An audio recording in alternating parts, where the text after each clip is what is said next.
Welcome back to the deep dive. This time, we're strapping on our armor and marching back to ancient Rome, specifically the chaotic whirlwind of the 3rd century crisis.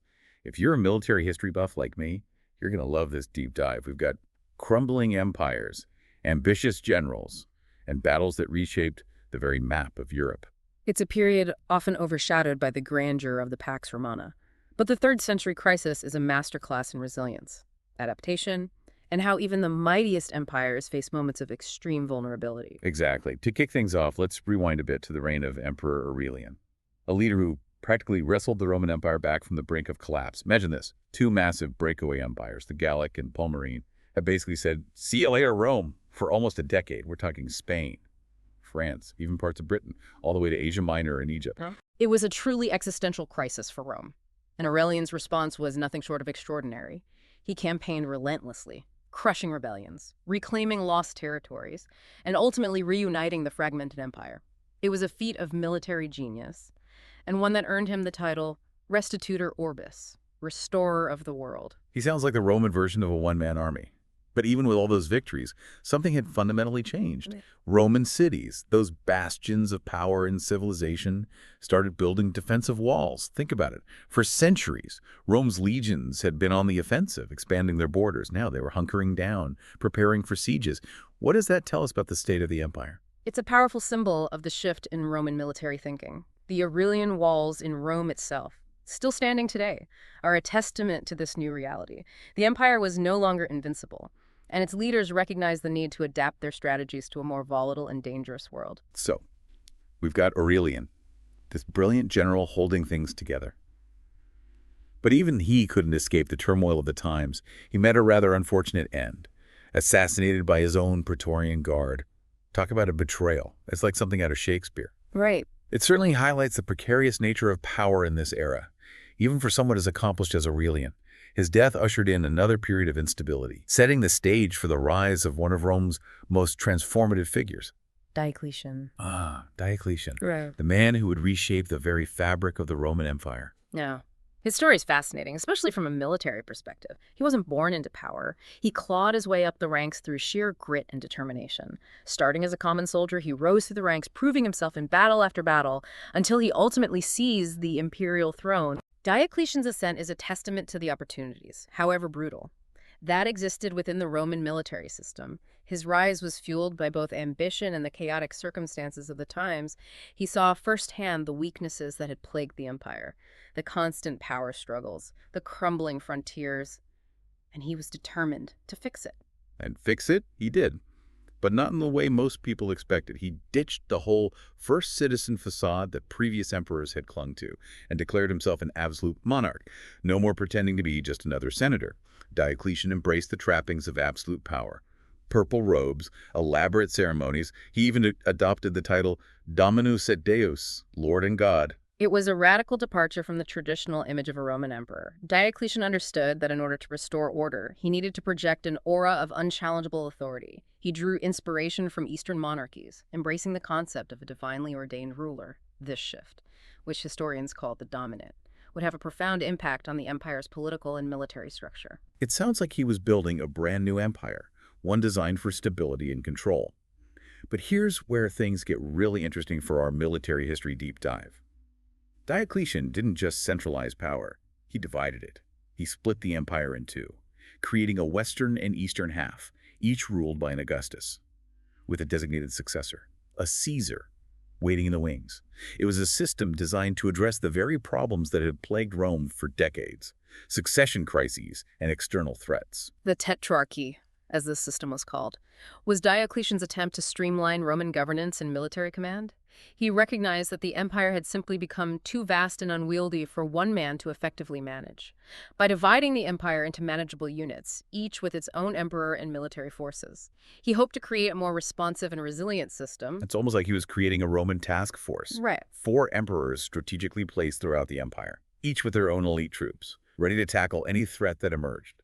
But wasn't this a risky move? Dividing the empire could just as easily lead to more conflict, couldn't it? It was a gamble, no doubt. But Diocletian believed that by carefully selecting his co-rulers and establishing a clear line of succession, he could mitigate the risks. He also instituted sweeping military reforms, reorganizing the legions, strengthening border defenses, Yeah. and creating a mobile field army that could be deployed rapidly to any crisis point. So he's not just splitting up the empire, he's overhauling the entire military structure. I'm guessing this new mobile army was a game changer. What kind of impact did it have on Roman warfare? It fundamentally altered the Roman approach to warfare. Previously, legions were largely static, stationed in permanent camps along the frontiers. Diocletian's mobile army allowed for a more flexible and offensive strategy. They could quickly respond to invasions, reinforce threatened areas, and even launch preemptive strikes. It sounds like Diocletian was creating a leaner, meaner Roman military machine. Yeah. But how did these reforms play out in practice? Were they successful in stabilizing the empire? Well, that's where things get a bit complicated, and where Diocletian's legacy takes an unexpected turn. He may have been a brilliant military strategist and a ruthless reformer, but even he couldn't fully escape the turbulent forces that had been unleashed during the 3rd century crisis. Okay. Now I'm really intrigued. What happened? Did his grand plan fall apart? Let's just say that Diocletian's vision for a stable and unified empire faced some serious challenges, and those challenges would ultimately pave the way for one of the most significant turning points in Western history. But that's a story for our next segment. Diocletian, despite his best efforts, couldn't completely quell the ambitions of those around him. Even with the Tetrarchy in place, power struggles erupted. It seems that the very nature of Roman power, that thirst for sole dominion, proved difficult to contain. Despite all his planning, all those reforms, the empire still descended into infighting. What a twist. It's like a Roman soap opera, with emperors vying for the throne and backstabbing each other at every turn. Well, not quite a soap opera, but certainly dramatic. Diocletian's system relied heavily on the personalities and cooperation of those in power, and as history has shown us time and time again, personal ambition often trumps grand designs. Okay, so let's fast forward a bit. Diocletian, surprisingly, decides to retire. Can you imagine any other Roman emperor voluntarily giving up that kind of power? He literally walked away from it all and went back to his estate, content to cultivate his cabbage garden. I guess even emperors need a hobby. Right. It was an unprecedented move, and one that speaks volumes about Diocletian's complex character. He was a man of action, a ruthless reformer, but also someone who in the end seemed to crave a simpler life. He genuinely believed that the Tetrarchy would ensure stability, that the empire could function without him at the helm. But that wasn't exactly how things played out, was it? What happened after he stepped down? Did the Tetrarchy crumble without his guiding hand? Without Diocletian's firm grip, the delicate balance of power he had constructed began to unravel. Rivalries flared, alliances shifted, and the empire once again teetered on the brink of civil war. The very system designed to prevent such conflict seemed to be accelerating its arrival. So Diocletian's grand experiment backfired. What a bummer. It's a reminder that even the best-laid plans can be undone by human ambition and the unpredictable nature of history. It's a valuable lesson, isn't it? Diocletian's reforms, particularly his military restructuring, had a lasting impact on the empire, but his attempt to engineer a stable succession through the Tetrarchy ultimately proved unsustainable. The seeds of conflict were sown, and those seeds would soon blossom into a full-blown power struggle that would reshape the Roman world. Okay, so we've got this powder keg of political tension, the Tetrarchy fracturing, and Diocletian chilling in his garden, probably thinking, I should have stayed in retirement. But amidst all this chaos, another force was brewing. Christianity. Oh, yes. The rise of Christianity. It's a fascinating thread in this tapestry of history, and one that Diocletian himself played a key role in shaping, albeit unintentionally. Wait, you're saying the emperor who ruthlessly persecuted Christians actually helped their cause? How is that even possible? It's one of those ironic twists that history is so fond of. Diocletian saw Christianity as a threat to Roman unity and imperial authority. He launched one of the most severe persecutions in the empire's history, hoping to stamp out the faith once and for all. So, churches destroyed, scriptures burned, believers forced to recant or face imprisonment, torture, even death. Sounds like a pretty dark chapter in Roman history. It's a brutal period, no doubt. But what Diocletian failed to anticipate was the resilience of the Christian community. His persecution, rather than extinguishing the faith, seemed to strengthen it. It created martyrs, solidified beliefs. and fostered a sense of solidarity amongst Christians. It's almost like he accidentally turned them into a resistance movement. Yeah. They faced this common enemy, this external pressure, Yeah. and it only solidified their faith. Yeah, precisely. Persecution often has the unintended consequence of galvanizing a movement. And that's exactly what happened with Christianity in the late Roman Empire. It became a symbol of defiance, a rallying point for those who felt alienated by the increasingly authoritarian nature of the Roman state. So, we've got these two forces colliding, a crumbling empire struggling for stability, and a burgeoning religious movement gaining momentum despite persecution. It sounds like the stage is set for a showdown of epic proportions. And a showdown it would be, one that would have profound consequences not only for the Roman Empire, but for the course of Western history. Okay. But to fully understand this clash, we need to turn our attention to two figures who emerged from the wreckage of the Tetrarchy, Constantine and Licinius. Yes. The emperors who would ultimately decide the fate of Christianity within the Roman Empire.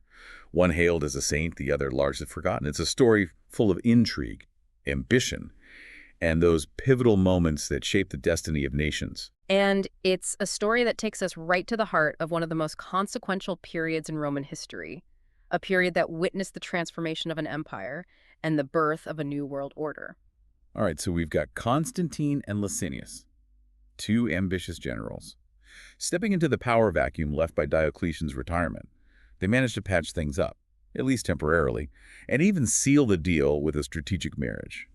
Constantine's sister to the, shall we say, seasoned Licinius. I guess you could say it was a match made in Roman political heaven. Indeed, it was a union born more out of necessity than affection. Both men recognized that a divided empire would be vulnerable to both internal and external threats. They needed to present a united front, at least until they could consolidate their power and eliminate any potential rivals. Sounds like a classic case of keep your friends close and your enemies closer, Roman style. Oh. But I'm guessing this fragile alliance couldn't last forever. What happened? Did they eventually turn on each other? They did, and their rivalry would have profound consequences for the Roman world. But before we delve into their epic showdown, we need to talk about a pivotal moment that occurred during their brief period of cooperation, the Edict of Milan in 313 AD. Yes. The Edict of Milan. That's a game changer, right? It basically legalized Christianity throughout the entire Roman Empire. A pretty big deal considering all the persecution that had happened under Diocletian. It was a monumental shift, one that would forever alter the course of history. This edict, issued jointly by Constantine and Licinius, declared an end to the persecution of Christians. It granted them freedom of worship, restored confiscated property, and paved the way for the faith's rapid spread throughout the empire. So from being hunted and marginalized to being officially recognized, that's a pretty incredible turnaround. It's almost as if Diocletian's persecutions had the opposite effect, strengthening the Christian movement rather than weakening it. It's a fascinating paradox, isn't it? Diocletian, the architect of Roman autocracy and the persecutor of Christians, inadvertently helped create the conditions for the faith's eventual triumph. His actions, while intended to preserve Roman unity and traditional religious practices, ultimately contributed to a profound cultural and religious transformation. It's amazing how these events from the 3rd century crisis, a period often seen as chaotic and tumultuous, laid the groundwork for such a monumental shift in Western civilization. It's like this era was a crucible, forging a new Roman Empire and shaping the world we live in today. It's a reminder that history is rarely a neat and linear progression. It's full of unintended consequences, ironic twists, and individuals who, whether intentionally or not, become catalysts for profound change. Then sometimes, the most significant transformations emerge from periods of great upheaval and uncertainty. So, back to our dueling emperors. If they both agreed to the Edict of Milan, why isn't Licinius celebrated alongside Constantine? What happened to him? Well, their alliance was short-lived. Ambition and rivalry eventually got the better of them, leading to a series of conflicts that culminated in a final showdown at the Battle of Chrysopolis in 324 AD. Constantine emerged victorious, solidifying his control over the entire Roman Empire and relegating Licinius to the footnotes of history. So, another casualty in the Roman Game of Thrones. But why is Constantine remembered as a champion of Christianity, while Licinius is largely forgotten? Do their views on the faith differ that much? There's some debate among historians about Licinius's true stance on Christianity. While he co-signed the Edict of Milan, some sources suggest he had reservations and later reversed course, issuing some anti-Christian decrees. This, combined with his defeat at the hands of Constantine, ensured that he wouldn't be remembered fondly by the church. It seems like history often favors the victors, doesn't it? Constantine's embrace of Christianity, whether for genuine belief or political expediency, helped solidify his legacy as the first Christian Roman emperor. Exactly. And his decision to move the empire's capital to Constantinople, a city he founded on the site of ancient Byzantium, further cemented his place in history. This new capital, strategically located at the crossroads of Europe and Asia, would become a center of Christian power and influence for centuries to come. So from the chaos of the 3rd century crisis, a new Roman Empire emerged, one shaped by Diocletian's reforms, Constantine's embrace of Christianity, and the enduring power of ambition and political maneuvering. It's a fascinating and complex period that continues to captivate historians and anyone interested in the forces that shape civilization. Indeed, the 3rd century crisis may mark a period of decline and upheaval for the Roman Empire, but it also represents a time of profound transformation, a crucible from which a new world order emerged. And on that note, we wrap up our deep dive into the 3rd century crisis. We've covered crumbling empires, ambitious generals, and the rise of a faith that would change the course of Western civilization. It's a reminder that even in the midst of chaos and uncertainty, history is always unfolding, shaping the world we live in and leaving us with endless questions to ponder. It's a testament to the enduring power of ideas, the complexities of human ambition, and the unpredictable nature of history itself. Until next time, keep exploring, keep questioning, and keep those historical fires burning.